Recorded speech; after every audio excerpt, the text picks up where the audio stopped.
Good morning, love bugs. I'm so excited for today because I woke up with a lot on my mind. It's my Atia day, which means I'm not talking to anybody. I'm not figuring things out for anybody. I think that today is my day of like rest to finally just let like the lessons settle in, because it's been like a lot of lessons that I think I'm excited to share, because by the time this is posted, it's probably going to be a couple of months after these lessons have really percolated. And there might even be some more updates. This is actually I want to say it's for the girlies. I kind of feel like it's for the gays too.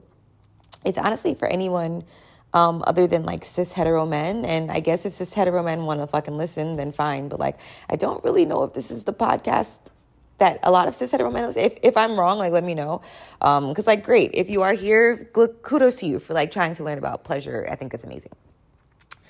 So I think that one thing is every day when I wake up, right? Because we're talking about pleasure, how to feel more pleasure in life, epiphanies, and then others, right? Like, so pleasure within our own worlds, and then like pleasure with others. And I think that within my own life, for my own self-pleasure, if every day I can wake up with the mantra, let's see how unapologetic I can be today. I think that's going to be my mantra for me for the rest of the year. Let's see how unapologetic I can be today. Because I saw a post, it's not because, but I saw a post last night, and it was like, your ancestors didn't fucking like survive like X, Y, and Z, like mass massacres and fucking like everything for you to be on this earth caring about what other people think. You know what I'm saying? Like it's bigger things. It's like other shit to do. Like we got shit to do.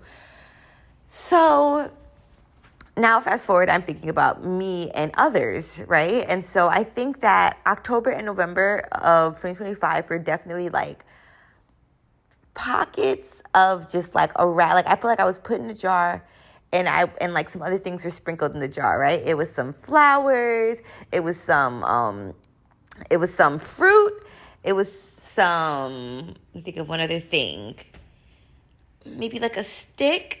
And then next thing I know, somebody starts pouring a little water up in that shit, and then starts shaking that shit. And all I was just fucking shaking. And then the flowers started fucking like molding and turning like green and shit and like stinking.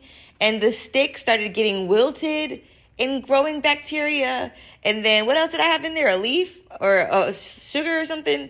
Whatever the fuck else I had in there, the candy, whatever. I don't even remember what it was. But that shit started turning crazy too. And then there I am in this soup of stuff that just like fucking tossed and turned me around. Or whoever the hell was shaking the jar, whatever.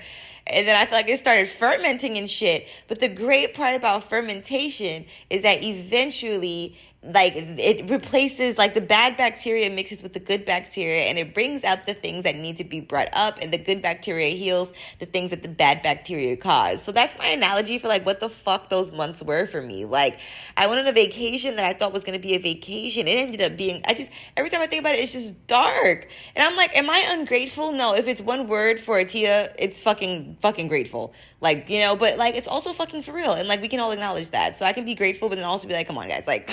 That was not okay. And then for them to not have vegan food, I think was like the biggest thing, because that's my livelihood. Like, that's me eating and surviving. So yeah, that. And then like kind of like I don't know, just like the lack of acknowledgement of like what the fuck that was. But it's okay, because like I get it. Like, people in my world are not necessarily acknowledgers. And one thing I've learned is I fucking need that in my world. So now I'm literally crafting my world, and I'm picking people the fuck out. Like, oh, you are showing that you are not the person that I thought you were, at least at this time in your life. So let's be back up in 3 years and see where you're at then. Because, like, just like how we are all listening to Spirit, like, I'm also going to listen to Spirit when it tells me maybe this isn't a thing. Also, another thing, oh my God, another thing that I think are back-to-back lessons, right? So I went on a date. Well, okay, it wasn't a date. It was not a date. Actually, technically, when I really freaking think about it, although I say, like, oh, it's been a year since I've dated someone, I had sex with a man last year twice. Is that really dating? I don't think that that's the equivalent. So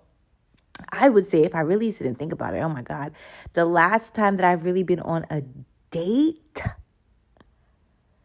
I think I was like 26, 27. That is so fucked up. That's really fucked up. Like, granted, I will say that I have taken myself out on a couple of dates, but not even as many as I used to. Like, I used to be going on solo dates all the time. I just went on my first solo date of like the whole of 2025 in October. But let me give myself credit because, like, what is a date to me, right? Like a solo date even, because sometimes I get dressed up and that's what makes it feel like a date, and like I'll put on makeup and stuff like that. But like, what about when I take myself to the movies? I've taken myself to the movies so many times. I saw Sinners, I saw Zootopia 2. It was so amazing. I had such a blast. Like, that was really fun. And then I like took myself out to eat before that. So yeah, okay, I'm not gonna shit on myself because I definitely have been on some solo dates. But when it comes to the men I fucked, the fucking to date ratio has been completely unkiltered. Is that the word? Off. So I did not go out on a date. That wasn't a date. But I did meet a guy from Hinge, and this was my first time this is not an endorsement for Hinge, by the way, because based on how this story goes, this is the first time that I've actually like met someone in person that I met on Hinge now living in a different country. So that was really crazy. Also, like, just a quick tidbit before I dive into the rest of the episode. He was a passport bro from what I feel. A passport bro, the definition is literally somebody who goes from country to country, or somebody from, is it just America? I think it's like going to a different country outside of your native country or your birth country and then having sex with women. That's a passport bro. It's sex tourism. It's like sexual exploitation, unless the person is like straight up consensual. But one thing I just learned, oh my gosh, this was about Medellin, Colombia, and they said that the legal age of consent, I think, is 16 there. 16. Because my mom literally asked me, she was like, why do people keep going to Medellin? Like, what is the specific, like, that's so specific, like that, you know what I'm saying? And yeah, like, based on the passport bros that I know, that makes a lot of sense. I'm not saying that they're out there fucking 16-year-olds, but what I am saying is that, because that's fucking disgustingly inappropriate, which I just need to make sure that everybody knew, right? Like, we are all on the same page about that. Like, I hope that everybody's equally as disgusted with that as me. And it's not that a 16-year-old young woman is disgusting. It's that a grown man having sex with a 16-year-old woman. We don't have the tools to be able to consent at 16. So it's just that's my personal belief. So yeah, he gave passport bro like light skin. God save me. What is up with that? I guess I should start first with how we met, and then I'll dive into the story time. Imagine that's like a record scratching, because that is the end of the Patreon bonus. If you want to hear the full scoop plus insight on so many things like how family can be the opps. Yep, we learned that in this episode. We talk about transactional relationships.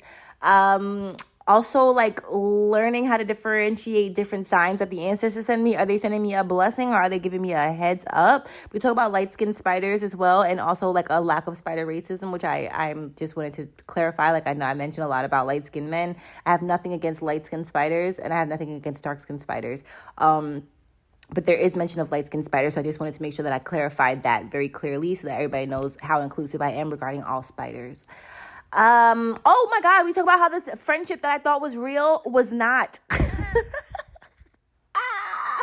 talk about how we're actually all fucking going through it. Why I'm not adding motherfuckers to social media anymore. And then, of course, the story from the guy from Hinge. And yeah, that's it. That's all. And everything else is listed in the description. Okay, I love you so much. Please enjoy. And if you want to listen to the rest of the episode, head to patreon.com. Thank you in advance, babes. This episode is very juicy. Too juicy for the main timeline. Too juicy for the main feed. Enjoy. And don't forget to be kind to yourself and to be kind to others. And to give yourself a hug for me. And be kind to animals, too. Be kind to animals before you're kind to others. Be kinder to animals. Just be kind to everybody, but especially animals.